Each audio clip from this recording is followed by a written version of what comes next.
Hello प्यारे बालकों, बेटा जल्दी से सभी लोग ज्वाइन कर जाइए साइंस दीवानी विद्याकुल पर। आज हम आपके सामने लेकर आए हैं बेटा एक नया टॉपिक, नया चैप्टर जिसको हम कहेंगे इलेक्ट्रोकेमिस्ट्री, या हम बेटा इसको कह सकते हैं वैद्युत रसायन।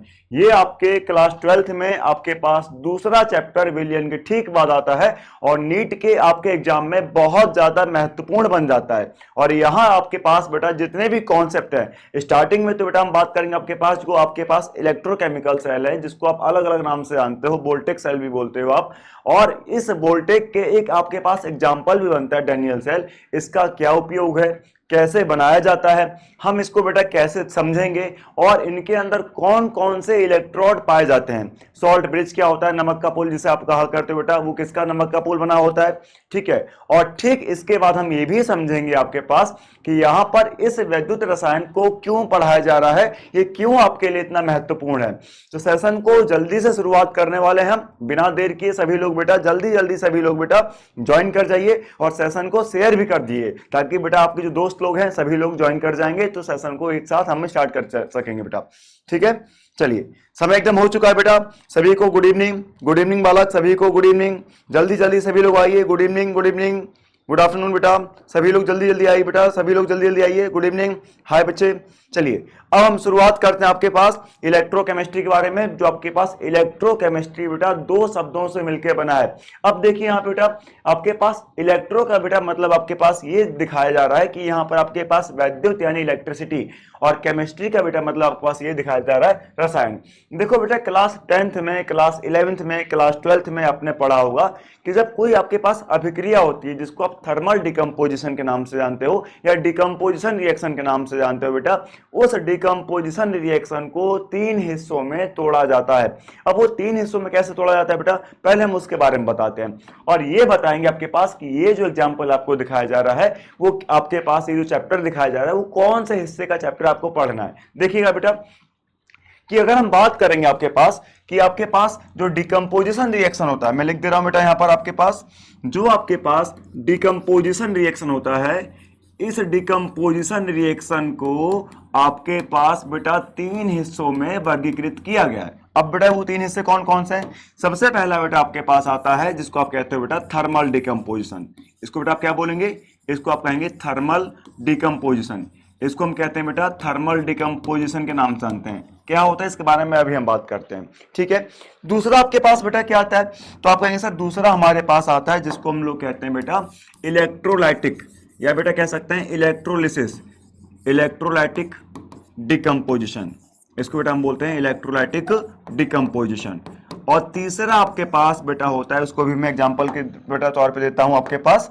तीसरा आपके पास बनेगा वो रहेगा आपके पास जिसको आप कहते हो बेटा फोटोलिटिक। इसको आप क्या बोलते हो बेटा, photolytic, photolytic decomposition, photolytic decomposition. तीसरा आपके पास ये है। अब इन तीनों में अंतर क्या है, पढ़ना किसको है बेटा, इसके बारे में बात कर लेंगे, पढ़ना किसको है और क्या आपको पढ़ना है। देखो बेटा डिकम्पोजिशन का मतलब होता है कि मान लीजिए आपके पास किसी अभिक्रिया के अंदर बहुत सारे आपके पास परमाणु हैं, या आपके पास अणु हैं, या आपके पास कोई यौगिक है, कंपाउंड है। अगर एक कंपाउंड दूसरे कंपाउंड को डिकम्पोज कर देता है, बाहर निकाल देता है, तोड़ देता है, ब्रेक कर देता है उस अभिक्रिया को, तब जाके बेटा उस अभिक्रिया को हम लोग डिकम्पोजिशन अभिक्रिया के नाम से जानते हैं या डिकम्पोजिशन रिएक्शन के नाम से जानते हैं। लेकिन अभिक्रिया को तोड़ने वाले जो कारक बनते हैं बेटा, केसेस बनते हैं, वो तीन बनते हैं। एक आपके पास आता है थर्मल डिकम्पोजिशन। इसका मतलब बेटा आपके पास ये होता है कि अभिक्रिया के अंदर आपको ऊष्मा यानी बेटा आपको हीट देना है। यानी मान लीजिए बेटा किसी अभिक्रिया को आप ऊष्मा देकर या हीट देकर उसको ब्रेक करते हो, या किसी कंपाउंड को आप ऊष्मा देकर हीट देकर ब्रेक करते हो बेटा, तो उस अभिक्रिया को कहा जाता है आपके पास क्या, थर्मल डिकम्पोजिशन। अगर आप इसका बेटा एग्जांपल हमसे पूछेंगे तो मैं आपको बता सकता हूं कि अगर बेटा आपके पास मान लीजिए कि पोटेशियम पर मैग्नेट है KMnO4, बेटा ये KMnO4 का जो कलर आपके पास होता है बेटा वो आपके पास कैसा होता है, तो आप कहेंगे सर पर्पल कलर होता है। मैं लिख दे रहा हूं यहां पर कि एग्जाम्पल की बात करें आपके पास बेटा, तो जो KMnO4 है, जो आपके पास KMnO4 है जिसको आप पोटेशियम पर मैग्नेट बोलते हैं बेटा, इस पोटेशियम पर मैग्नेट का जो कलर आपके पास बनता है वो कैसा बनता है, पर्पल बनता है बेटा। अब अगर हम ये चाहें कि इस पोटेशियम पर मैग्नेट को एक टेस्ट ट्यूब में या परख नली में बेटा ले लें और उसके बाद उसको गर्म करें और कुछ नहीं करना हमको, तो गर्म करने का मतलब क्या हुआ कि हम उस यौगिक को थर्मल देके बेटा गर्माहट देकर या हम उसको बेटा ऊष्मा देकर तोड़ना चाहते हैं, ब्रेक करना चाहते हैं। तो यहां से बेटा क्या होगा कि यही पोटेशियम पर मैग्नेट टूटने के बाद आपके पास कन्वर्ट हो जाएगा किसके अंदर, पोटेशियम मैग्नेट के अंदर, पर मैग्नेट के अंदर नहीं, पोटेशियम मैग्नेट के अंदर बेटा हो जाएगा। यानी ये KMnO4 बेटा आपके पास चला जाएगा किसके अंदर, पोटेशियम मैग्नेट के अंदर, जिसका फॉर्मूला आपके पास होता है KMnO4 बेटा, K2MnO4 बेटा क्या होता है आपके पास, K2MnO4। इसको हम कहते हैं पोटेशियम मैग्नेट बेटा, क्या बोलते हैं, पोटेशियम मैग्नेट। और यहां से आपके पास क्या बाहर निकलेगा, तो आपके पास यहां से बेटा जो बाहर निकलेगा वो आपके पास मैग्नीज ऑक्साइड बाहर निकल जाएगा और उसके बाद यहां से ऑक्सीजन गैस भी यहां पर आपके पास क्या हो जाएगी, रिलीज हो जाएगी, छूट जाएगी। अच्छा, अब इन तीनों में अंतर क्या है बेटा, इन तीनों में अंतर इस बात को लेकर हम कहेंगे कि जो आपके पास पोटेशियम परमैंगनेट था, गर्माहट देने के बाद, ऊष्मा देने के बाद जब ये ब्रेक हुआ, टूटा, तो पर्पल कलर से चेंज हो गया बेटा किसके अंदर, पर्पल ग्रीन के अंदर। यानी ये जो आपके पास K2MnO4 होगा, जिसको आप पोटेशियम मैग्नेट बोल रहे हो, इसका कलर बेटा कैसा होगा, तो आप कहेंगे सर इसका कलर जो आपके पास बनेगा वो बनेगा पर्पल ग्रीन। और जो आपके पास मैग्नीज ऑक्साइड था वो आपके पास ब्लैक कलर का बाहर निकलता रहेगा बेटा, और ऑक्सीजन में आपको कोई कलर तो दिखाई देगा नहीं। तो यहां से आप देखोगे कि आपने बड़े से कंपाउंड को KMnO4 को ऊष्मा देकर या बेटा हीट देकर, थर्मल देकर आसानी में तोड़ लिया, और इस अभिक्रिया को थर्मल डिकम्पोजिशन नाम से जानते हैं। लेकिन ठीक उसके बाद हमको बताया गया था इलेक्ट्रोलाइटिक डिकम्पोजिशन।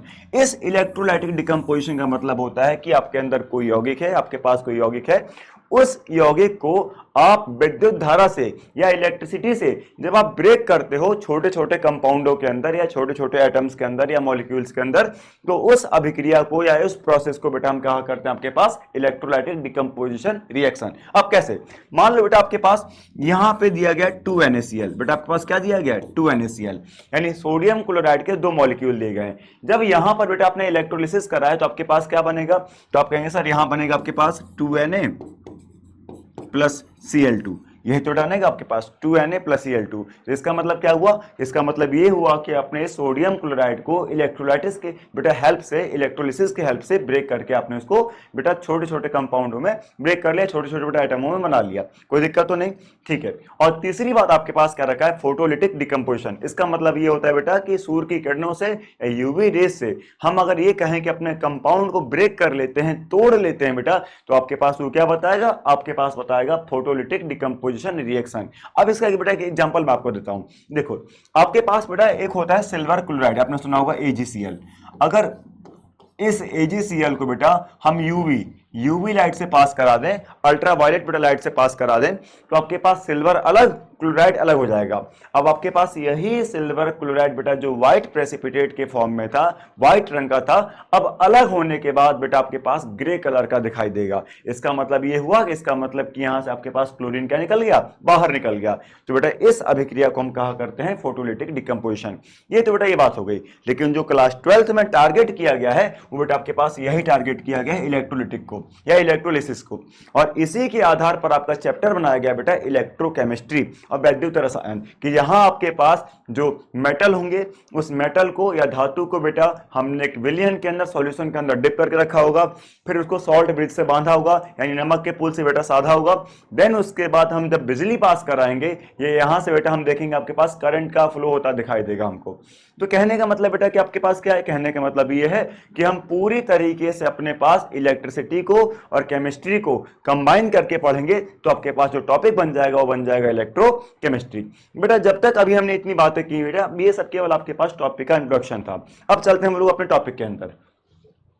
तो बेटा सबसे पहले हम बात करते हैं परिचय के बारे में। क्या कहा जा रहा है, परिचय हमसे बेटा क्या बताया जा रहा है। तो पहला पॉइंट आपसे बेटा मार्क करके चलिएगा, पहले पॉइंट में आपसे क्या बताया गया बेटा, पहला पॉइंट आपसे कहा जा रहा है कि रासायनिक प्रतिक्रियाओं का उपयोग विद्युत ऊर्जा उत्पन्न करने के लिए किया जाता है। इसका मतलब ये हुआ बेटा कि केमिकल रिएक्शंस का जो यूज है बेटा वो आपके पास इलेक्ट्रिसिटी को प्रोड्यूस करने के लिए किया जाता है। यानी हम लोग ये कह सकते हैं कि केमिकल एनर्जी को हम लोग इलेक्ट्रिकल एनर्जी में आपके पास ट्रांसफर करके उसका उपयोग कर सकते हैं, या हम बेटा इसका उल्टा बोल लें कि आपके पास इलेक्ट्रिकल एनर्जी केमिकल एनर्जी को तोड़ने के लिए, केमिकल्स को डिकम्पोज करने के लिए काम में आती है। दोनों बात हमारी सही हो जाएंगी।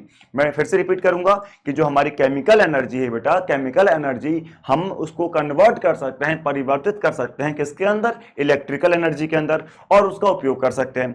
दूसरी बात हम ये भी कह सकते हैं कि जो आपके पास इलेक्ट्रिकल एनर्जी है, उस इलेक्ट्रिकल एनर्जी की सहायता से अपने केमिकल्स को ब्रेक कर सकते हैं, जिसको हम लोग इलेक्ट्रोलिसिस कहा करते हैं। ठीक है, तो यानी दोनों बात हमारी सही हो जाती है। और पहला पॉइंट आपसे यही बताया जा रहा है कि रासायनिक प्रतिक्रियाओं का उपयोग विद्युत ऊर्जा उत्पन्न करने के लिए किया जा सकता है, और इसके विपरीत विद्युत ऊर्जा का उपयोग उन प्रतिक्रियाओं को पूरा करने के लिए किया जा सकता है जो स्वचालित रूप से आगे नहीं बढ़ती हैं। यानी कहने का मतलब ये हुआ बेटा कि जो अभिक्रियाएं खुद से कंप्लीट नहीं हो पा रही हैं और उस अभिक्रियाओं को हमको कंप्लीट कराना पड़ेगा, तब जाके हम वहां पर इलेक्ट्रोलिसिस पास कराएंगे या आपके पास विद्युत धारा पास कराएंगे, तो आपकी वो अभिक्रिया पूरी हो जाएगी। तो कहने का मतलब बेटा जो पहला पॉइंट आपके पास ये कहा गया है, पहले पॉइंट से निष्कर्ष पे ये पहुंचते हैं कि हमारे पास केमिकल एनर्जी को बेटा मैं सीई लिख देता हूं और इलेक्ट्रिकल एनर्जी को बेटा मैं ई लिख देता हूं। इसको बेटा हम लोग रिवर्सिबल से दिखा देते हैं बेटा। इसका मतलब ये होता है कि केमिकल एनर्जी को इलेक्ट्रिकल एनर्जी में कन्वर्ट कर सकते हैं, और इलेक्ट्रिकल एनर्जी से बेटा केमिकल एनर्जी में हम उसको आसानी से कंपाउंड को अपने ब्रेक करने में इस्तेमाल कर सकते हैं। ये बात आप लोगों को बेटा अगर क्लियर हो गई हो तो हम बेटा आगे बढ़ते हैं। पहले पैराग्राफ को छोड़कर बेटा सेकंड पैराग्राफ में आते हैं, सेकंड पॉइंट में आते हैं बेटा। और सेकंड पॉइंट हमसे ये बताया जा रहा है कि इलेक्ट्रोकेमिस्ट्री में अध्ययन के 3 मुख्य पहलू हैं। यानी जब आप इलेक्ट्रोकेमिस्ट्री को पढ़ेंगे, वैद्युत रसायन को पढ़ेंगे, तो वैद्युत रसायन को पढ़ने के लिए हमको बेसिकली 3 पॉइंट को लेकर चलना पड़ेगा, और जिसमें पहला पॉइंट आपके पास है इलेक्ट्रोकेमिकल सेल, गैल्वेनिक सेल या वोल्टेक सेल। बेटा ये तीनों का मतलब एक ही है। बेटा मैं फिर से रिपीट करूंगा, अगर आपसे कहा जाएगा इलेक्ट्रोकेमिकल सेल, बेटा आपसे क्या बोला जाएगा, इलेक्ट्रोकेमिकल सेल, ये आपसे कहा जाएगा गैल्वेनिक सेल, ये आपसे बोला जाएगा वोल्टेक सेल। ये तीनों बेटा एक ही के नाम है, या हम ये कह सकते हैं बेटा ये तीनों सेल आपके पास एक ही सेल हैं। पहली बात तो ये, इसके बारे में बात करेंगे। दूसरा आपके पास इलेक्ट्रोलाइटिक चालन, जिसको हम बेटा कहते हैं आपके पास कंडक्शन। बेटा इसको हम क्या बोलते हैं, इलेक्ट्रोलाइटिक कंडक्शन के बारे में बात करेंगे कि इलेक्ट्रोलाइटिक कंडक्शन क्या होता है। और तीसरी बात हम बात करेंगे बेटा आपके पास इलेक्ट्रोलिसिस के बारे में। वही इलेक्ट्रोलिसिस बेटा जो मैंने आपको चैप्टर से शुरुआत करने से पहले ही बताया था। ठीक है, तो इन तीनों के बारे में आपके पास इलेक्ट्रोकेमिस्ट्री में बेसिकली आपको पढ़ना है। मैं फिर से रिपीट कर दे रहा हूं कि पहले पैराग्राफ में, पहले स्लाइड में बेटा आपके पास हमारे यही लिखा गया है कि केमिकल एनर्जी को बेटा हम ब्रेक कर सकते हैं, ट्रांसफॉर्म कर सकते हैं किसके अंदर, इलेक्ट्रिकल एनर्जी के अंदर, और इसी विद्युत ऊर्जा या इलेक्ट्रिकल एनर्जी की सहायता से केमिकल कंपाउंड को ब्रेक करने के लिए या केमिकल रिएक्शन को पूरा करने के लिए हम इसका सहयोग ले सकते हैं बेटा। ठीक है, तो पहली स्लाइड बेटा ईमानदारी से बताइए कमेंट में आकर कि सभी को बेटा पहली स्लाइड क्लियर हो गई है।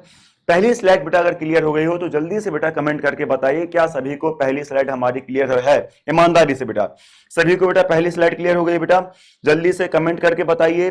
जल्दी से बेटा सभी लोग कमेंट करके बताइए क्या आपको पहली स्लाइड हमारी बेटा क्लियर हो गई है, जल्दी से, क्योंकि पहली स्लाइड में बेटा कोई भी चीज बेटा टफ नहीं कही गई है, एकदम आसानी से और बहुत आसान भाषाओं में सारी बातें बताई गई हैं। ठीक है, और सबसे पहले बेटा इस चैप्टर को स्टार्ट करने से पहले मैंने आपको यह बताया कि चैप्टर में क्या पढ़ना है आपको और कैसे यहां पर ये टॉपिक आया है। ठीक है, चलिए अब अगर हम बेटा बात को अपनी आगे बढ़ाएं तो दूसरे वाले पॉइंट को फिर से एक बार देख लेते हैं। कहा जा रहा है कि इलेक्ट्रोकेमिस्ट्री में आपके पास अध्ययन के 3 मुख्य पहलू बनेंगे। वो कौन कौन से बनेंगे, पहला आपके पास बेटा बनेगा कि आपको इलेक्ट्रोकेमिकल सेल के बारे में समझना होगा, गैल्वेनिक सेल के बारे में समझना होगा या वोल्टेक सेल के बारे में समझना होगा। ये तीनों का मतलब आपके पास एक ही है, ये तीनों का मतलब बेटा आपके पास एक ही है। ठीक है, कोई घबराएगा मत। जो डैनियल सेल होती है वो इसी का एक बेटा एग्जाम्पल बनता है। ठीक है ना, तो हम ये कह सकते हैं कि हमको बेसिकली इलेक्ट्रोकेमिकल सेल के बारे में समझना है, गैल्वेनिक सेल के बारे में समझना है और वोल्टेक सेल के बारे में समझना है।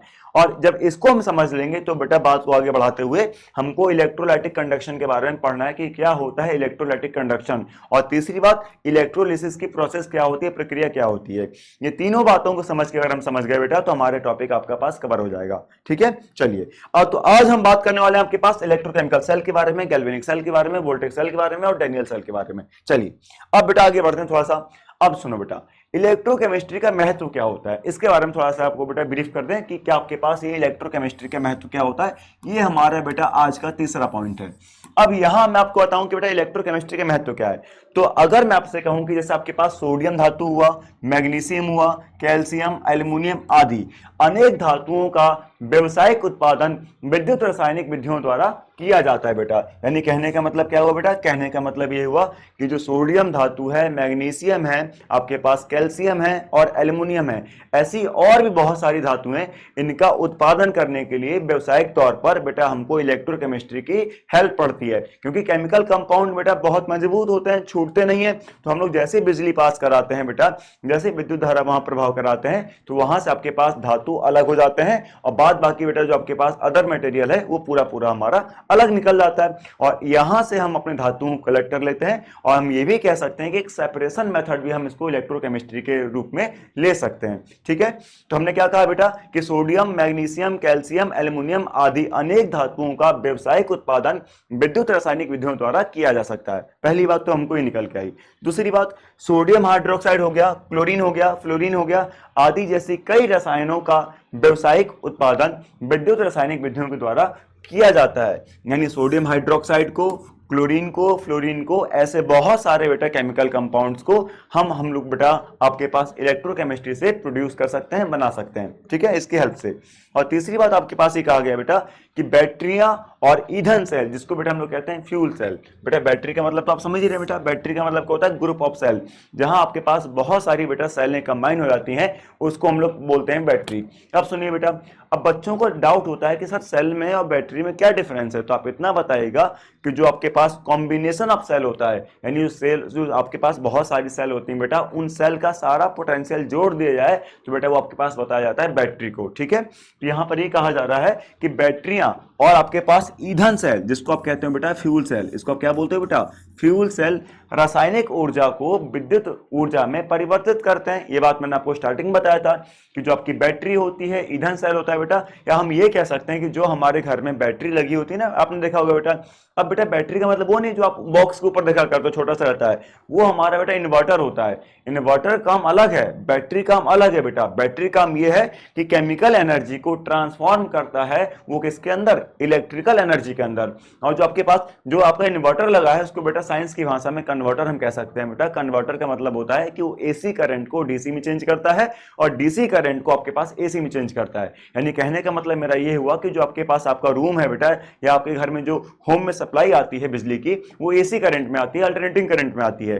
तो उस अल्टरनेटिंग करंट को कन्वर्ट करके डीसी करंट में, क्योंकि बैटरी से जो करंट निकलता है वो डीसी करंट निकलता है, तो आपके पास उसी अल्टरनेटिंग करंट को डीसी करंट में चेंज करके बैटरी को चार्ज करता है। और जब आपके घर की लाइट चली जाती है बेटा, तो वही बैटरी का डीसी करंट वापस आता है इन्वर्टर के अंदर, जिसको हम कन्वर्टर बोल रहे हैं। और आपके पास वही डीसी करंट बेटा जब इन्वर्टर के अंदर आता है, तो इन्वर्टर उसको चेंज कर देता है किसके अंदर, एसी करंट के अंदर। और दूसरी बात, आपके सारे घर के अप्लायंसेस चलने लगते हैं।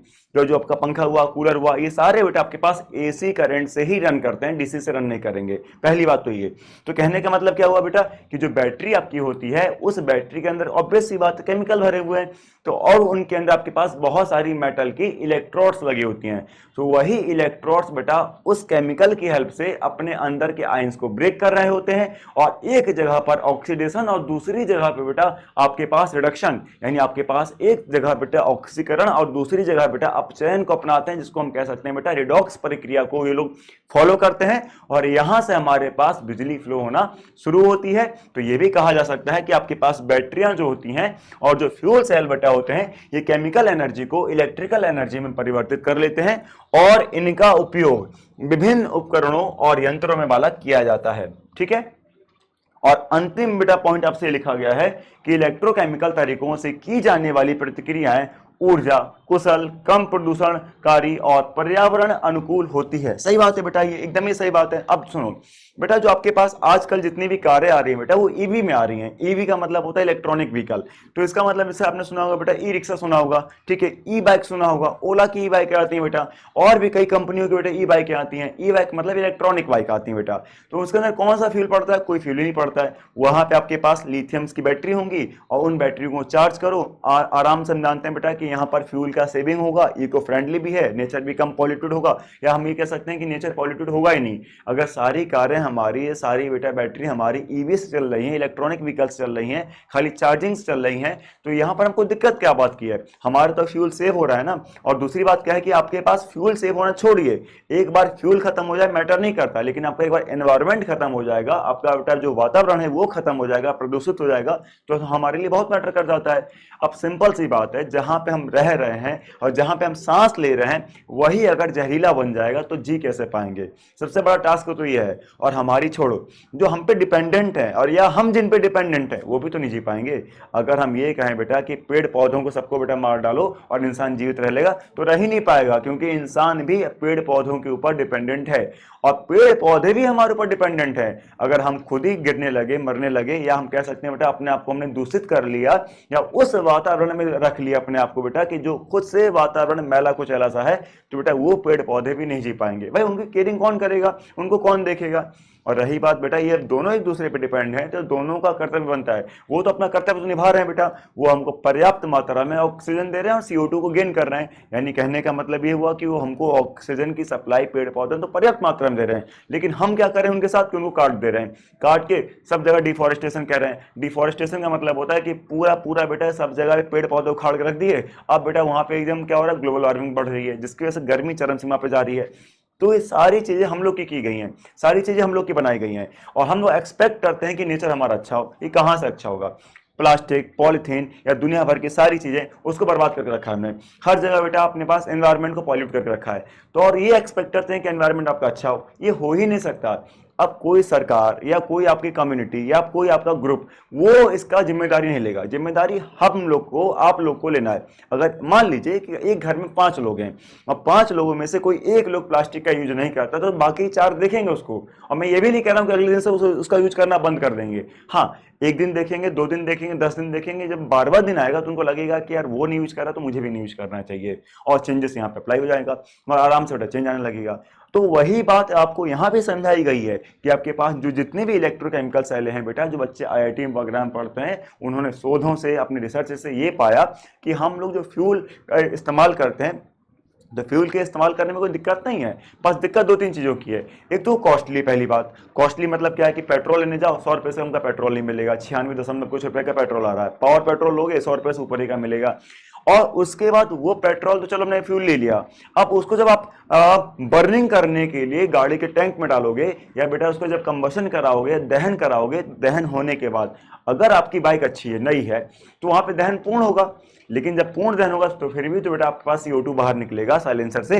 लेकिन अगर दहन आपका पूर्ण हुआ, कंबशन आपका बेटा कंप्लीट नहीं हुआ, इनकम्प्लीट कंबशन हुआ, तो दहन होने के बाद, कंबशन होने के बाद जो साइलेंसर से धुआं निकलेगा बाहर, वो CO निकलेगा, कार्बन मोनोऑक्साइड निकलेगा। और कई बार आपने देखा होगा कि ट्रैक्टर हुआ, ट्रक हुआ, स्कूटी हुआ, बाइक हुआ, टेम्पो हुआ, या आपके पास कोई भी बेटा फोर व्हीकल हुआ बेटा, इन सबसे अगर काला धुआं बाहर आ रहा है तो आपके पास वो CO बाहर आ रहा है, कार्बन मोनोऑक्साइड बाहर आ रहा है। और ये हमारे एनवायरमेंट के लिए जो घातक है ही, साथ बेटा साथ में जो ओजोन लेयर है ये उसके लिए भी घातक है। और इसलिए इंसानों की लाइफ एकदम चौपट हो गई, बर्बाद हो गई है। तो अब आपके हाथ में बेटा कि कितना आप ईवी का इस्तेमाल करते हो और कितना बेटा इलेक्ट्रॉनिक चीजों पर आप डिपेंड रहते हो। हाँ, थोड़ा सा चीजों को बदलने में दिक्कत आएगी। अब एक बात बताओ बेटा, आप खुद ही एक बात बताओ, अगर आप मुझे सुन पा रहे हो बेटा, सारी बातें आप लोगों को क्लियर हो पा रही हैं, तो मुझे आप एक बात बताओ, छोटी सी बात है। क्या कभी किसी ने सोचा था कि जो रिक्शा वाला आदमी रिक्शा चला रहा है, एक टाइम बाद तो रिक्शा उसका रिप्लेस हो जाएगा ई रिक्शा से? किसी ने नहीं सोचा था। वो सोच रहा था कि भाई जो रिक्शा हम चला रहे हैं, शरीर से कसरत हो रहा है, ठीक है, हमने शरीर से कसरत को रिलीफ करने के लिए हमने ई रिक्शा अपना लिया। ई रिक्शा में कोई बुराई नहीं है, आपके पास बैटरी वाला है, कौन सा पॉल्यूशन दे रहा है। लेकिन जो टेम्पो हुआ या आपके पास कोई ऐसा बेटा व्हीकल हुआ जिसको हम लोग फ्यूल से कंबशन करा रहे हैं, वो हमारे लिए दिक्कत है।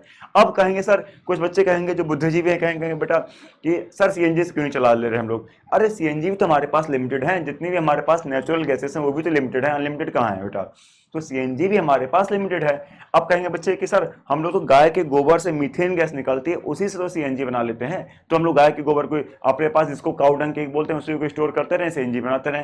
लेकिन बेटा ये सारी चीजें हमारे पास लिमिटेड हैं। अरे एक बात बताओ, अगर आप प्लांट्स को, एनिमल्स को जीने नहीं दोगे तो CNG बना कहां से लोगे? और दूसरी बात है बेटा, जो फ्यूल है आपके पास, जो ईंधन है, वो कोई कल परसों नहीं बन के आया है। बेटा लाखों करोड़ों साल पहले जो आपके पास बेटा डिके हो गए जाते हैं, जिसको आप कहते हो बेटा कि आपके पास मिलियंस ऑफ ईयर एगो आपके पास जो फॉसिल्स होते हैं वो जमीन के अंदर दफनाए गए होते हैं या दफन होते हैं बेटा, यही आपके पास बेटा फ्यूल्स में कन्वर्ट होते हैं। लेकिन इसको कल परसों नहीं कन्वर्ट हो जाएंगे कि आपने कल एक पेड़ लिया, काटा कूटा और मिट्टी के अंदर दबा दिया, कल आपका पेट्रोल बन के बाहर आ गया। ऐसा नहीं होता है, मिलियंस ऑफ ईयर एगो बेटा लग जाता है, ट्रिलियंस ऑफ ईयर एगो लग जाता है, तब जाके वो फॉसिल्स बनते हैं हमारे लिए।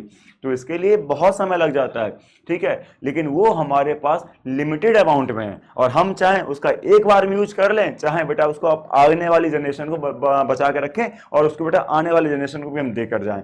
भाई एक बात बताओ, अगर आने वाली जनरेशन को आप कुछ देकर नहीं जाओगे तो बचेगा क्या? कुछ तो नहीं बचेगा बेटा, सब चीज तो अपने बर्बादी कर दिया, पानी तो बर्बाद कर दिया, फ्यूल तो आपने बर्बाद कर दिया, बचा है क्या? तो आने वाली जनरेशन को हम ये देकर जा रहे हैं इलेक्ट्रोकेमिस्ट्री कि भाई जब सब कुछ हमने बर्बाद कर दिया तो विज्ञान के तौर पर, एक हेल्प के तौर पर, या हम कह सकते हो एक बेटा जिसको नहीं बोलते कर्तव्य के तौर पर, हम आपको इलेक्ट्रोकेमिस्ट्री का यूज देके जा रहे हैं, ठीक है ना। चलिए, तो बेटा मैं जानता हूं कि चारों पॉइंट आप लोगों को क्लियर हो गया होगा ईमानदारी से। अब हम बात को अपनी थोड़ी सी और आगे बढ़ाते हैं बेटा, पांचवें पॉइंट की बात करते हैं। देखो बेटा क्या कहा जा रहा है, इलेक्ट्रोकेमिस्ट्री की परिभाषा क्या कही गई है। इलेक्ट्रोकेमिस्ट्री की परिभाषा बेटा ये फोर्थ पॉइंट हमारा बनेगा और इसमें यह बताया गया है कि यह रसायन विज्ञान की वह शाखा है जिसके संबंध में आपके पास दो बातें कही गई हैं। पहली बात क्या कही जा रही है, रिडॉक्स प्रतिक्रिया में होने वाली विद्युत ऊर्जा और रासायनिक परिवर्तन। ये देखने को मिलता है कि जो आपके पास रिडॉक्स रिएक्शन होती है, रिडॉक्स रिएक्शन का मतलब होता है कि जहां पर आपके पास ऑक्सीडेशन भी होगा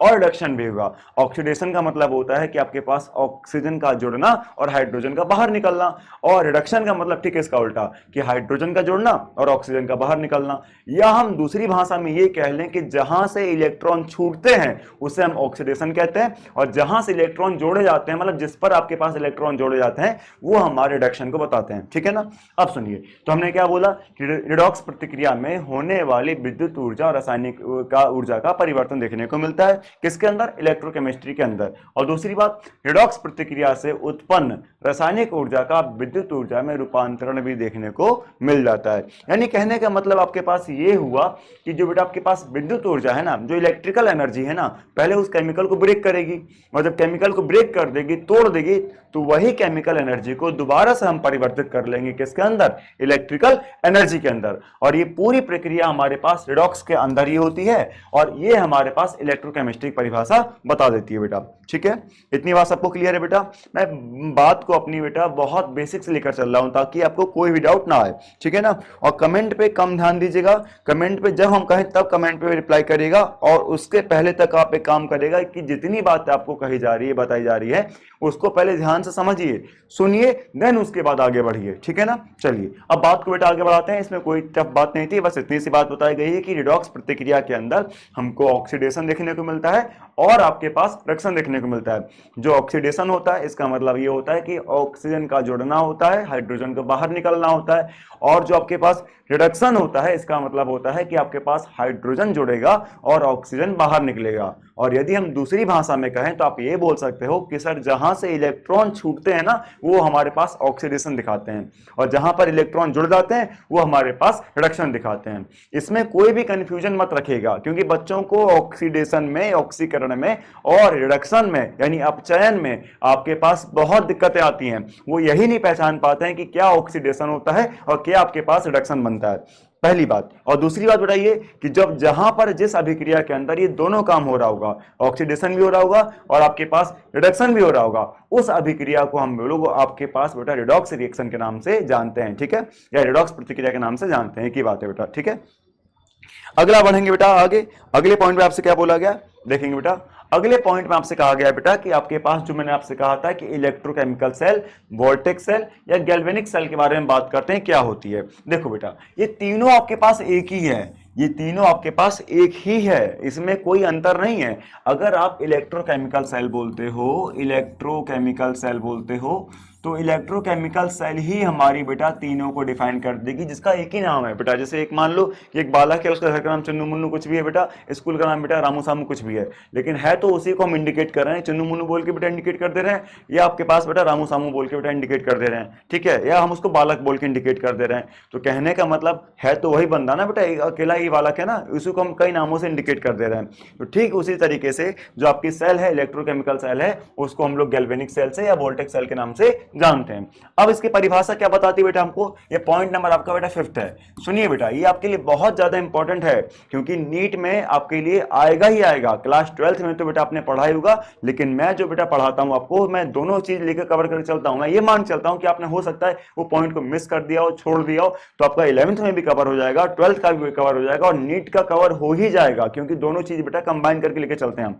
और उसके बाद इसके न्यूमेरिकल्स करा देंगे, आपको वो चीज एकदम रट जाएगी, ठीक है। चलिए अब यहां देखिए, कहा गया परिभाषा में कि इलेक्ट्रोकेमिकल सेल एक ऐसा उपकरण होता है कि जिसमें रासायनिक ऊर्जा को विद्युत ऊर्जा में परिवर्तित किया जाता है। ये बात हम जानते हैं, कई बार बेटा आगे पढ़ के आए हैं कि आपके पास इलेक्ट्रोकेमिकल सेल एक ऐसा एग्जांपल बन जाता है कि जिसमें आपके पास केमिकल एनर्जी को इलेक्ट्रिकल एनर्जी में चेंज किया जाता है। और दूसरी बात, गैल्वेनिक सेल में आपके पास यानी इलेक्ट्रोकेमिकल सेल में 2 इलेक्ट्रोड होते हैं बेटा। 2 इलेक्ट्रोड का मतलब होता है कि जो आपके पास रॉड होती है ना बेटा, रॉड जिसके ऊपर बेटा इलेक्ट्रॉन या तो चढ़ेंगे या उतरेंगे, उसी को हम लोग इलेक्ट्रोड के नाम से जानते हैं। अब सुनो बेटा, वो जो इलेक्ट्रोड होती है बेटा, उसके अंदर कितनी होंगी? 2 होंगी। मैं फिर से रिपीट कर रहा हूं बेटा कि जब कभी आपसे पूछा जाए कि इलेक्ट्रोकेमिकल सेल क्या होता है, गैल्वेनिक सेल क्या होता है, वोल्टेक सेल क्या होता है, तो आप कहते हैं ना महाराज ये तीनों एक ही होते हैं। और इनके अंदर क्या होता है कि जो आपके पास रासायनिक ऊर्जा है ये परिवर्तित हो जाती है किसके अंदर? विद्युत ऊर्जा के अंदर, यानी केमिकल एनर्जी ट्रांसफॉर्म हो जाती है इलेक्ट्रिकल एनर्जी के अंदर, पहली बात। और दूसरी बात, इसके अंदर आपके पास 2 इलेक्ट्रोड मिलेंगे।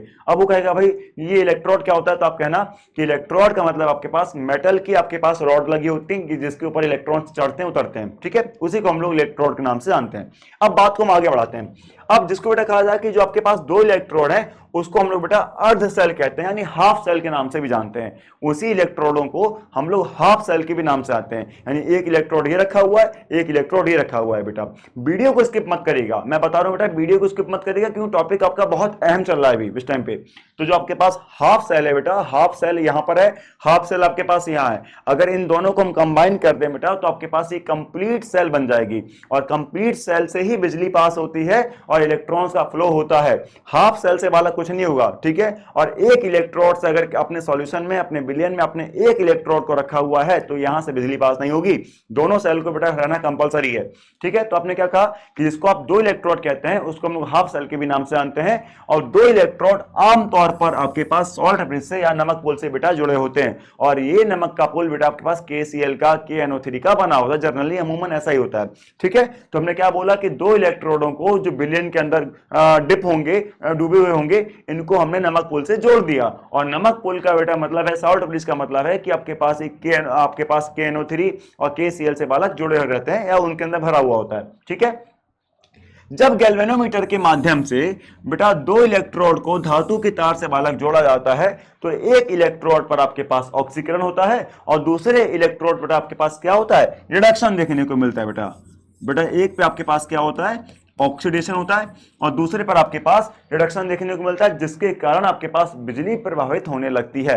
ये बात बहुत ज्यादा अहम है बेटा। अब मेरी बात सुनिए बेटा ध्यान से, बेटा मेरी बात ध्यान से बालक सुनिएगा कि जब कभी भी आप लोग 2 इलेक्ट्रोड, मैं इसकी फोटो भी दिखा दूंगा, इसके बाद बेटा इसकी फोटो भी लगी हुई है, लेकिन फोटो मैं अभी नहीं दिखाना चाहता हूं कि अगर फोटो दिखा दूंगा आप लोग उस फोटो चक्कर में सब चीज भूल जाओगे। नहीं, पहले आप कॉन्सेप्ट को समझो। आप एक काम करना, आप एक 2 बीकर ले लेना, आसान से ले सकते हो। एक बीकर के अंदर बेटा मैं आपको बताता हूं कि मेरा ये लेफ्ट हाथ है बेटा, लेकिन आपको वहां बोर्ड में दिखाई दे रहा होगा, कैमरे को उस तरह बेटा राइट दिखाई देगा। ये मेरा बेटा राइट हैंड है, आपको बेटा वहां पे कैमरे में बेटा ये लेफ्ट दिखाई देगा। चलो मैं मान लेता हूं बेटा कि मेरे पास ये 2 बीकर हैं, ठीक है।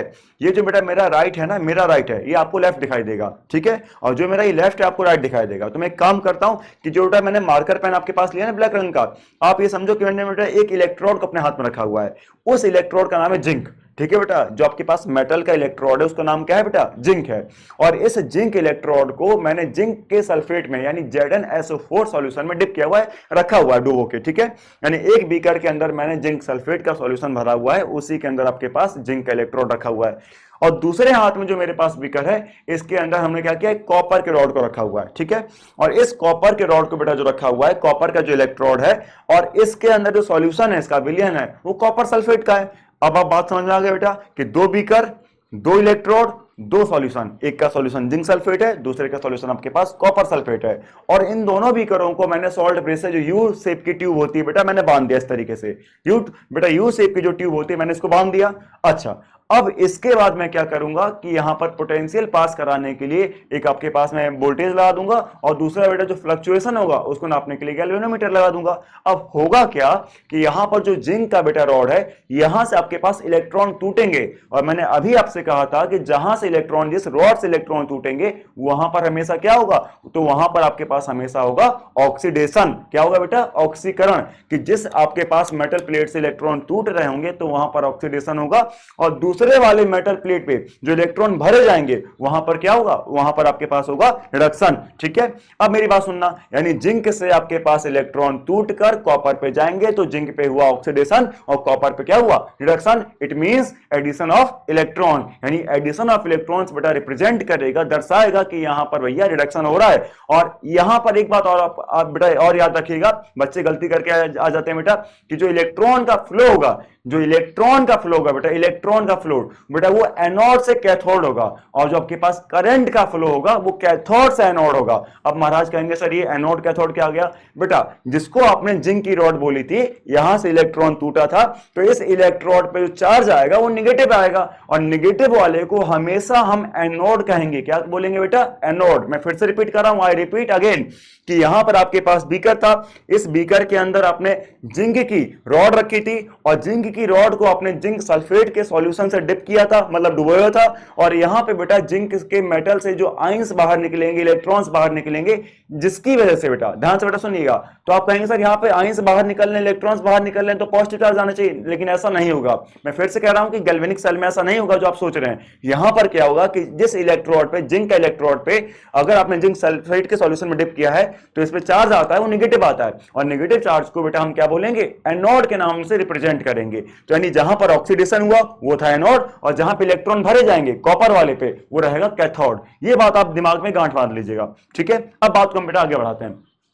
फिर से सुनिए कि आपने क्या कहा, इलेक्ट्रोकेमिकल सेल एक उपकरण होता है जिसमें रासायनिक ऊर्जा को विद्युत ऊर्जा में परिवर्तित किया जा सकता है, यानी केमिकल एनर्जी को इलेक्ट्रिकल एनर्जी में हम कन्वर्ट कर सकते हैं। और दूसरी बात, गैल्वेनिक सेल में आपके पास दो इलेक्ट्रोड होते हैं बेटा, एक बेटा इलेक्ट्रोड को हम हाफ सेल कहते हैं, दूसरे वाले इलेक्ट्रोड को भी हम हाफ सेल कहते हैं, और दो हाफ सेल मिलकर बेटा आपके पास एक कंप्लीट सेल का निर्माण करते हैं, ठीक है। उसके बाद कहा जा रहा है कि दो इलेक्ट्रोड आमतौर पर एक नमक के पुल से जुड़े होते हैं, और नमक का पुल का कहने का मतलब हुआ सॉल्ट ब्रिज, यानी यहां पर आपके पास दो इलेक्ट्रोड हमेशा सॉल्ट ब्रिज से बांधे जाते हैं, और ये सॉल्ट ब्रिज आपका KCl का, KNO3 का बना हुआ होता है। और उसके बाद लिखा है कि जब हम गैल्वेनोमीटर को बेटा आपके पास गैल्वेनोमीटर के माध्यम से दो इलेक्ट्रोडों को बेटा बिजली के तार से कनेक्ट कर दिया करते हैं, तब हम देखा करते हैं यहां पर कि आपके पास एक इलेक्ट्रोड पर ऑक्सीडेशन होता है, जिंक के ऊपर ऑक्सीडेशन हो रहा था, और कॉपर के ऊपर बेटा रिडक्शन हो रहा था, यानी आपके पास रिडॉक्स की प्रतिक्रिया को परफॉर्म करते हैं। और जहां पर आपके पास रिडॉक्स की प्रतिक्रिया परफॉर्म हो जाएगी, वहां पर आपके पास बेटा क्या हो जाएगी, कि विद्युत धारा प्रवाह हो जाएगी। कोई दिक्कत तो नहीं, इतनी बात सबको क्लियर है बेटा, इतनी बात सभी को क्लियर है। अब ठीक उसके बाद बेटा आपके पास छठवां पॉइंट कहा गया है कि इस प्रकार विद्युत रासायनिक अभिक्रिया द्वारा उत्पन्न होती है, यानी बेटा जो आपके पास विद्युत उत्पन्न हो रही है, इलेक्ट्रिसिटी प्रोड्यूस हो रही है, वो कहां से हो रही है बेटा, रासायनिक अभिक्रिया के द्वारा, यानी केमिकल रिएक्शन के हेल्प से हमने इलेक्ट्रिकल एनर्जी को प्रोड्यूस किया। और देन हम ये भी कह सकते हैं कि किसी भी इलेक्ट्रोड पर होने वाली प्रतिक्रिया को अर्ध सेल प्रतिक्रिया के नाम से जानते हैं, यानी जिसको बेटा हम कहते हैं हाफ सेल रिएक्शन। फिर से सुनिएगा कि किसी भी इलेक्ट्रोड पर होने वाली रिएक्शन को, चाहे ऑक्सीडेशन होती हो चाहे वो रिडक्शन होती हो, उसको जिस नाम से जाना जाता है उसको हम क्या बोलते हैं, उसको हम कहते हैं आपके पास हाफ सेल रिएक्शन। इसको हम क्या बोलते हैं बालक, इसको हम कहते हैं आपके पास हाफ सेल रिएक्शन। इतनी बात आप लोगों को क्लियर हो जानी चाहिए बेटा। दूसरी बात हम बात करेंगे आपके पास कि जो दो आपके पास अर्ध सेल हैं, बेटा मेरी बात ध्यान से बेटा सुनिएगा, कि जो आपके पास दो अर्ध सेल हैं यानी दो हाफ सेल हैं, एक कैथोड वाली एक आपके पास एनोड वाली, उन हाफ सेल प्रतिक्रियाओं का योग करने से सेल में, बेटा कोशिका लिख के आ गया, सेल में होने वाली पूरी या पूर्ण रिडॉक्स प्रतिक्रिया ऑक्सीकरण और रिडक्शन है। कभी कभी दोनों इलेक्ट्रोड एक ही इलेक्ट्रोड घोल में डूब जाते हैं, ऐसे मामलों में नमक पुल की आवश्यकता नहीं होती है। अब बालक मेरी बात बेटा सुनिएगा, आखिरी वाली पॉइंट में आपसे क्या कहा जा रहा है, यहां तक तो बेटा आपको सारी बातें समझ में आ गई होंगी कि दो हाफ सेल को मिला देंगे तो आपके पास एक कंप्लीट सेल की रिएक्शन बनेगी, जिसको हम लोग कहते हैं बेटा पूर्ण सेल की अभिक्रिया। ठीक है, अब सुनिए बेटा बात तो क्या कही जा रही है कि जब आपके पास दो अर्ध सेल प्रतिक्रियाओं का योग करते हैं बेटा, टू हाफ सेल रिएक्शन का जब आपस में सम करते हैं, एडिशन करते हैं, तो आपके पास क्या बनता है, तो आपके पास बेटा कंप्लीट रिडॉक्स रिएक्शन आपको देखने को मिलता है, इसको आप कह सकते हो पूर्ण रिडॉक्स प्रतिक्रिया, जिसका मतलब आपके पास एक ऑक्सीडेशन होगा और दूसरा आपके पास क्या होगा बेटा, रिडक्शन होगा। ठीक है ना।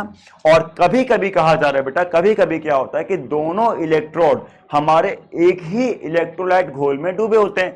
अब इसका मतलब ये हो बेटा कि जिंक को आपने कहां डुबोया था, याद करो, जिंक को आपने डुबोया था जिंक सल्फेट के सॉल्यूशन में, और आपने कॉपर को कहां डुबोया था, कॉपर सल्फेट के सॉल्यूशन में। लेकिन कभी कभी कह रहा है बेटा कि जो जिंक इलेक्ट्रोड है आपके पास कॉपर का इलेक्ट्रोड है, यानी कोई भी दूसरा इलेक्ट्रोड होगा वो एक ही सॉल्यूशन में डिप होगा। जब ऐसा कभी होगा तो हम वहां पर आपके पास साल्ट ब्रिज का इस्तेमाल नहीं करेंगे। अब बेटा बताओ, इतनी बातें अगर सबके से बेटा समझ में आ गई हैं तो कमेंट में जल्दी आओ, और जब भी जल्दी बेटा कमेंट में आकर बताओ कि इतनी बात आप लोगों को क्लियर हो गई। ईमानदारी से बेटा, इतनी बातें आप लोगों को क्लियर हो गई कि नहीं, ईमानदारी से जल्दी से कमेंट में आकर बताओ कि इतनी बातें सबको क्लियर हो गई हैं कि नहीं। ईमानदारी से बेटा जल्दी बताओ बेटा, ताकि आप लोगों को मैं कम से कम ये समझ के मैं चलूं कि इलेक्ट्रोकेमिकल सेल या गैल्वेनिक सेल या वोल्टेक सेल के बारे में आप बता दोगे। आपको कुछ नहीं करना है, बस इतना बताना है कि भैया यहां पर एक ही काम होता है कि केमिकल एनर्जी को इलेक्ट्रिकल एनर्जी में चेंज किया जाता है, पहली बात। दूसरी बात कि यहां पर आपके पास दो इलेक्ट्रोड होते हैं। तीसरी बात कि जो दो इलेक्ट्रोड होते हैं इनको हम लोग हाफ सेल के भी नाम से जानते हैं, हाफ सेल इधर मिला देंगे कंप्लीट सेल बन जाएगा। चौथी बात कि अगर मान लो दो इलेक्ट्रोड हैं तो एक इलेक्ट्रोड आपके पास जिंक का होगा, दूसरा आपके पास कॉपर का होगा। अब इन दोनों इलेक्ट्रोडों के अंदर क्या होगा कि एक जगह पर ऑक्सीडेशन होगा, दूसरी जगह पर रिडक्शन होगा।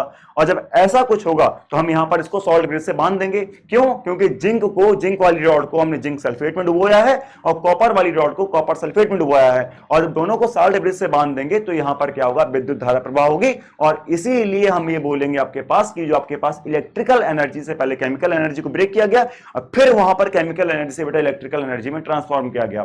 ठीक है। और दूसरी बात बेटा सुनो ध्यान से, कि जब आपने ये कहा कि जिंक की इलेक्ट्रोड जो हमारे पास थी उसने इलेक्ट्रॉन को खोया था, और जब जो भी आपके पास इलेक्ट्रोड और इलेक्ट्रॉन्स को खोएगा वो हमेशा आपके पास ऑक्सीडेशन को दिखाएगा, और जो इलेक्ट्रोड आपके पास इलेक्ट्रॉन को गेन करेगा, प्राप्त करेगा, वो आपके पास रिडक्शन को दिखाएगा। ठीक है ना। ये पूरी स्लाइड बेटा खत्म हो गई है, क्लियर हो गई है। चलिए अब हम बेटा आगे बढ़ते हैं। आपके पास आगे वाली स्लाइड में आपसे क्या बोला गया है, देखो वही बात आ गई। कैथोड, जब आपके पास कैथोड की बात की जाएगी या जब आपके पास एनोड की बात की जाएगी, पहले मैं बताता हूं आपको एनोड। गैल्वेनिक सेल में एनोड हमेशा कैसा होता है, निगेटिव इलेक्ट्रोड होता है बेटा। कैसा होता है, निगेटिव इलेक्ट्रोड होता है। और एनोड पर ऑक्सीकरण होता है, यानी आपके पास ऑक्सीडेशन होता है, क्योंकि यहां से इलेक्ट्रॉन निकल रहे होते हैं। वही बात आ गई ना। और सुनो, गैल्वेनिक सेल में जो कैथोड होता है हमेशा पॉजिटिव होता है, और यहां पर आपके पास कैथोड पर हमेशा बेटा क्या होता है, रिडक्शन होता है। इसका मतलब ये होता है कि यहां पर इलेक्ट्रॉन भर रहे हैं, जुड़ रहे हैं। ठीक है। और आपके पास एक बात और एग्जांपल तौर पर लिखा है, copper electrode dipped in copper sulphate solution और zinc electrode dipped in zinc sulphate solution. यानी जिंक इलेक्ट्रोड को यदि हम जिंक सल्फेट के विलयन में डुबो देंगे तो यहां पर आपके पास एनोड दिखाई देगा, यानी आपके पास ऑक्सीडेशन दिखाई देगा। और यदि कॉपर की रॉड को आपके पास कॉपर सल्फेट के विलयन में डुबो देंगे तो यहां पर आपके पास दिखाई देगा रिडक्शन, और आपके पास क्या दिखाई देगा बच्चे, कैथोड दिखाई देगा। इतनी बात तुम लोग को बेटा क्लियर हो गई होगी, क्योंकि पीछे वाली बात को यहां स्लाइड में लिखा गया है। ठीक है ना। चलिए पूरी बात देख लीजिए बेटा, जरा सा भी इसमें कोई आपत्ति विपत्ति आप लोगों को नहीं आनी चाहिए। कमेंट में आकर बताते रहिए कि क्या सारी बातें आप लोगों को क्लियर हो रही है ईमानदारी से बेटा। चलिए आगे देखेंगे। आपके पास आगे क्या बोला गया है, देखेंगे कि आपके पास जो डैनियल सेल है क्या होती है। मैंने आपसे प्रॉमिस किया था कि electrochemical cell, galvanic cell, voltaic cell को बताने के बाद मैं आपके बेटा बात करूंगा डैनियल सेल के बारे में। सुनो, डैनियल सेल बेटा आपके पास वही वोल्टेक सेल का एक एग्जांपल है। अब कहा गया जा रहा है बेटा कि यह गैल्वेनिक या वोल्टेक सेल का आपके पास एक एग्जांपल है, उदाहरण है। यहां पर क्या है बेटा कि जिंक रॉड को जिंक सल्फेट के जलीय घोल में डुबाकर एक इलेक्ट्रोड प्राप्त किया जाता है। वही बात आ गई ना आपके पास, जो मैंने बताया था आपके पास कि जिंक की रॉड को आपके पास जिंक सल्फेट के एक्वस सॉल्यूशन में, जलीय घोल में डुबोया गया है, और कॉपर की रॉड को कॉपर सल्फेट सॉल्यूशन में, यानी कॉपर सल्फेट के आपके पास जलीय घोल में डुबोया गया है, और दोनों को यहां पर आपके पास साल्ट ब्रिज के द्वारा बांधा गया है। ऐसा करने पर हम ये कह सकते हैं आपके पास जो सेल का निर्माण होगा वो आपके पास क्या बताएगा, डैनियल सेल। अब सुनिए बेटा, क्या बोला गया है कि यह गैल्वेनिक या वोल्टेक सेल का उदाहरण होता है। जिंक रॉड को जिंक सल्फेट के जलीय घोल में डुबाकर एक इलेक्ट्रोड प्राप्त किया जाता है, और दूसरे इलेक्ट्रोड में कॉपर सल्फेट के जलीय घोल में रखे तांबे को बेटा आपके पास जलीय घोल कॉपर सल्फेट के सॉल्यूशन में डुबाकर हम नया इलेक्ट्रोड बनाते हैं, यानी हाफ इलेक्ट्रोड जिसको आप हाफ सेल कहते हैं। दोनों को मिला देंगे तो मिलाते नहीं है, लेकिन बता रहे हैं कि जो पूरी सेल बनती है वो कंबाइन सेल होकर रिएक्शन लिखी जाती है, और उसको हम कहते हैं कंप्लीट सेल रिएक्शन। अब सुनो, जिंक को बेटा हमने कहां रखा, जिंक सल्फेट में, कॉपर कहां रखा, कॉपर सल्फेट में, और इसको हम लोग बोलते हैं बेटा कंप्लीट सेल रिएक्शन। अब वो आगे आएगी, अभी नहीं लिखी गई, आगे लिखी जाएगी। अब सुनो, दोनों विलयनों को लवण सेतु द्वारा जोड़ने पर एक पूर्ण सेल का निर्माण होता है, यानी दोनों विलयन को सॉल्ट ब्रिज से बांध देंगे तो आपके पास कंप्लीट सेल का निर्माण हो जाएगा। और नमक पुल में एक यू ट्यूब होती है। अब बेटा यू ट्यूब का मतलब होता है कि जो ट्यूब होती है बेटा, नली होती है, वो यू शेप में बनी होती है, ठीक है, और जिसमें एक बेटा आपके पास जिसमें एक घोल बनता है आपके पास, जिसमें आपके पास होता है बेटा KCl, मैंने आपको स्टार्टिंग बताया था, KNO3 और K2SO4 बालक वहां पे संतृप्त घोल में यानी सैचुरेटेड सॉल्यूशन में शामिल होता है, ठीक है ना। अब सुनिए बेटा कि जब दो इलेक्ट्रोड गैल्वेनोमीटर के माध्यम से धातु के तार से जुड़े होते हैं तो बिजली प्रवाहित होने लगती है, और जिंक रॉड आपके पास एनोड के रूप में कार्य करता है, और कॉपर की रॉड बेटा आपके पास कैथोड के रूप में कार्य करता है। अब हम इसकी बेटा फोटो दिखा देते हैं आपको बेटा, और फोटो दिखाने के बाद आपको पूरी बात ढंग से क्लियर हो जाएगी, जो फोटो मैंने आपको आखिरी में दिखाने के लिए रखा था। अब देखो बेटा, आपके पास ये जिंक सल्फेट है, या आपके पास कॉपर सल्फेट है। अब सुनो बेटा, ये आपके पास जो रॉड है वो आपके पास रॉड बेटा किसकी है, जिंक की रॉड है, या हम कह सकते हैं बेटा जिंक इलेक्ट्रोड है, या हम कह सकते हैं बेटा जिंक की रॉड है, कोई दिक्कत तो नहीं। और यहां आपके पास बेटा कॉपर की रॉड है।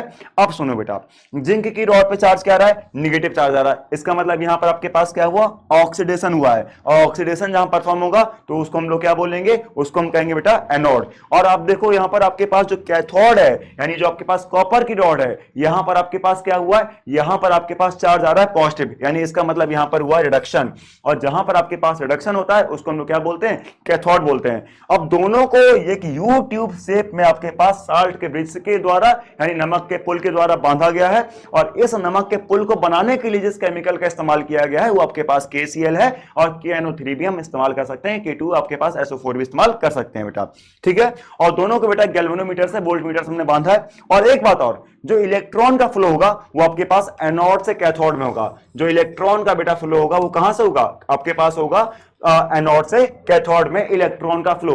लेकिन जो करंट का फ्लो होगा बेटा, मैं फिर से रिपीट कर रहा हूं, जो करंट का फ्लो होगा वो आपके पास कैसा बन जाएगा, ठीक है इसका उल्टा। मैं यहां लिख दूं ऐसे बेटा, ऐसे बना दूं मैं, यहां आपके पास करंट का फ्लो होगा बेटा, करंट का फ्लो कैसे होगा बेटा, कैथोड से एनोड होगा। याद रखिएगा कि जो इलेक्ट्रॉन का फ्लो हो रहा है वो एनोड से कैथोड में जा रहा है, लेकिन जो करंट का फ्लो होगा वो आपके पास कैथोड से एनोड में जाएगा। और ये था बेटा पूरा एक आपके पास ब्रीफ डिस्क्रिप्शन किसका, इलेक्ट्रोकेमिस्ट्री का। बालक मैं उम्मीद करता हूं कि जितना पढ़ाया गया सभी को बेटा समझ में आ गया होगा, और इसमें सारी चीजें बेटा आपकी आसान थी, कोई भी चीज बेटा टफ नहीं थी बेटा। मैं उम्मीद करता हूं कि जितनी आपको सारी बातें बताई गई वो सारी बातें बेटा आपको समझ में आ गई होंगी, ठीक है। और बेटा आने वाले अगले सेशन में हम इसी इलेक्ट्रोकेमिस्ट्री को आगे बरकरार रखेंगे। इनको हम आपके सेल रिएक्शन लिखना सिखाएंगे, और इलेक्ट्रोलाइटिक क्या होता है इसके बारे में बताएंगे, इलेक्ट्रोलिसिस कैसे बनते हैं बेटा इनके बारे में दिखाएंगे, और कैसे अभिक्रियाओं को आगे परफॉर्म किया जाता है। और उसके बाद आपके पास जो नष्ट की इक्वेशन होती है, इनसे बनने वाले सवाल होते हैं बेटा, उनको भी हम करवा देंगे। बिल्कुल आप लोग निश्चिंत रहेगा। बस एक आपसे रिक्वेस्ट है कि जो भी बेटा पढ़ा जा रहा है इस सेशन को जितना ज्यादा से ज्यादा बेटा हो सके आप शेयर करिएगा, दबा के लाइक करिएगा, और चैनल को सब्सक्राइब करना मत भूलिएगा, ठीक है बालक, चलेगा ना। चलिए मुलाकात करते हैं बेटा कल आपसे, और नए सेशन में नए टॉपिक के ऊपर। अभी के लिए बेटा धन्यवाद।